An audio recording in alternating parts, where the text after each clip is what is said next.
Mission Impossible. Epicness, crazy iconic music, fast 5-foot-tall dude, and plots beyond any film ever made. Mission Impossible is pointless. It's no secret that on this channel we don't exactly like Tom Cruise or his movies. Motivation for the love story between Tom and whatever attractive chick that can be subbed in and out of the cast of these identical flaming horse manure garbage heaps is motivated by a jawline and the subservience of easily enthralled 14-year-old boys.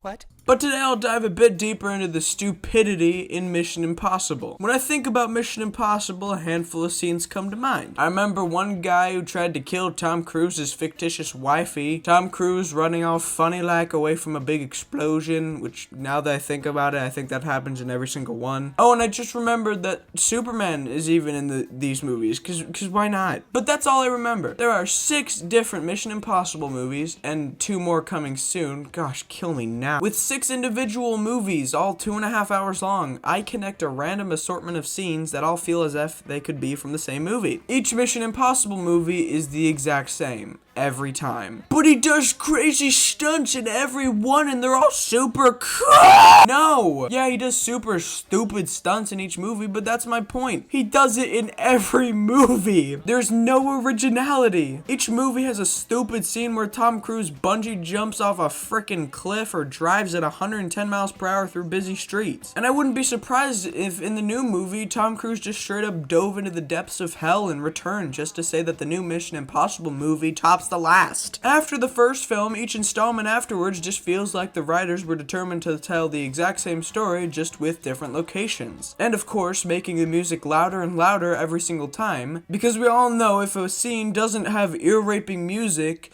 it isn't better than the last movie. I swear, each film, the music gets louder and louder so that it just feels more epic.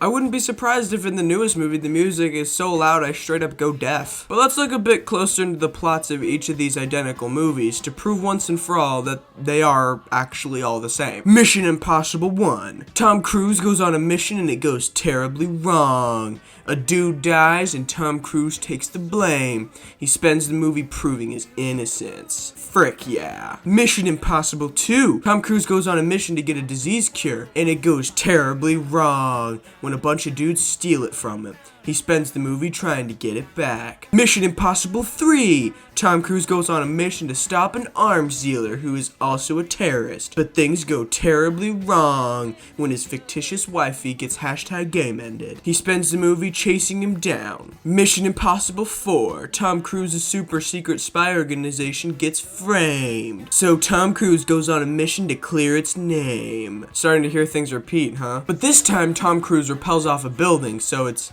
better than the other one. Mission Impossible 5. Tom Cruise has to go on a mission to stop some random terrorists.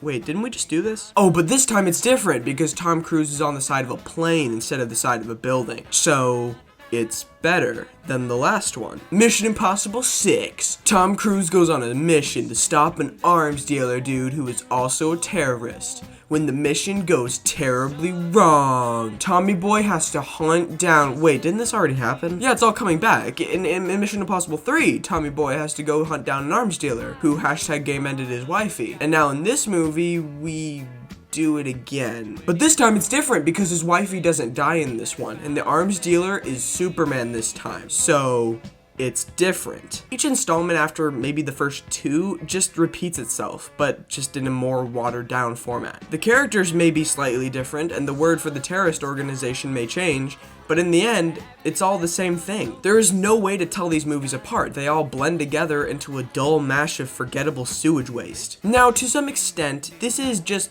how movies work. Obviously, the mission is gonna go badly so that the movie can happen. But there's a lot of room to come up with a plot that doesn't just follow the same format every freaking time. And it goes to show how lazily put together these movies are. As long as the actresses in the movie are hot, then that will attract the young horny boys. As long long as there's explosions, that will attract every father that owns a gun. As long as Tom Cruise is there, that will attract all the soccer moms. And as long as Jeremy Renner's there, that will attract all the Marvel stans. It's a foolproof combination that results in the most forgettable and idiotic mash of testosterone and stupidly excessive and exaggerated stunts. Mr. Cruise is simply only able to make one kind of movie, an absurd action movie where he is always the main character, because his fragile ego could never stand being a secondary character. He must always be the coolest character with barely any flaws and awesome sunglasses. It's honestly getting tiring to see these completely identical action movies come out one after the other with zero sign of originality. This kind of repetitive punching and shooting sound effect movies like John Wick are exhausting. Each of them are the same, and it goes to show that in this film genre there is very little diversity. And at the heart of all these identical ear-assaulting dumpster fire films is the man himself, Tom Cruise. But he seems like a nice guy. I'm sure he isn't secretly a piece of garbage. We are creating thousands of jobs, you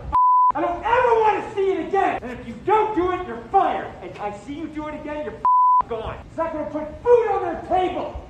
Or pay for their college education! That's what I sleep with every night! Future of the industry! Oh. This guy sucks.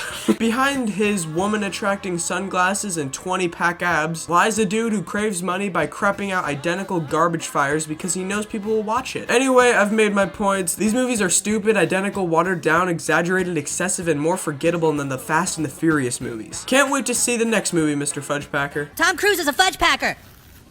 What did you call me?